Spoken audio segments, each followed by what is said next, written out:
আজকে আমরা সিরিজ বা ধারার অঙ্কগুলো করব। সাধারণত আমরা প্রায়ই এই টাইপের ধারা দেখতে পাই এবং আমাদেরকে জিজ্ঞেস করে যে এর পরের সংখ্যাটি কী হবে। তোমরা হয়তো অনেকেই বুঝতে পেরেছো এর পরেরটা কী হবে। তাও আমরা দেখে নেই যে জিনিসটি কীভাবে নির্ণয় করা হয় বা কীভাবে সমাধানগুলো বের করা হয়। এখানে দেখা যাচ্ছে প্রথম অঙ্কটি হলো 1। এর সাথে তুমি যদি 4 যোগ করো তাহলে কিন্তু তুমি 5 পেয়ে যাচ্ছ। এর সাথে তুমি যদি আরও 4 যোগ করো তাহলে তুমি 9 পেয়ে যাচ্ছ। আরও 4 যোগ করো তুমি 13 পেয়ে যাচ্ছ।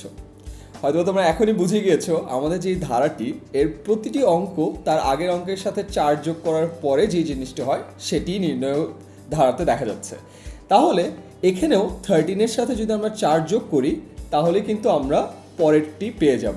13-এর সাথে যদি আমরা 4 অ্যাড করি তাহলে হয়ে যায় হলো 17। সো আমাদের এই সিরিজ বা ধারার এই অপশনের অ্যান্সারটি হবে হলো 17। এবার আশা আরও একটি করি, 81, 27, 9, 3। 81কে যদি তুমি 3 দিয়ে ডিভাইড করো তাহলে কিন্তু 27 পেয়ে যাবে। 27কে 3 দিয়ে ডিভাইড করো 9 পেয়ে যাবে। 9কে 3 দিয়ে ডিভাইড করো 3 পেয়ে যাবে। তোমরা হয়তো বা অলরেডি বুঝে গেছো যে আমাদের এখন এই ধারাটিতে প্রতিটি অঙ্ককে 3 দ্বারা ডিভাইড করলে পরের অঙ্কটি পেয়ে যাবে। তাহলে আমরা 3কেও 3 দ্বারা ডিভাইড করি, তাহলে দাঁড়ায় হলো 1।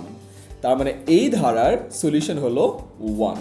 তাহলে দেখা যাক, এই দুটি ধারা খুব সহজ ছিল। প্রথম ধারাটিতে প্রতিটি অঙ্কের পরে 4 যোগ করে আমরা ধারার ফাইনাল অপশনটি বা অ্যান্সারটি পেয়ে যাচ্ছি, এবং পরের ধারাটিতে প্রতিটি অঙ্ককে আমরা 3 দ্বারা ভাগ করে আস্তে আস্তে পরের অঙ্কগুলো পেয়ে যাচ্ছি, এবং এখানকার অ্যান্সার হবে হলো 1।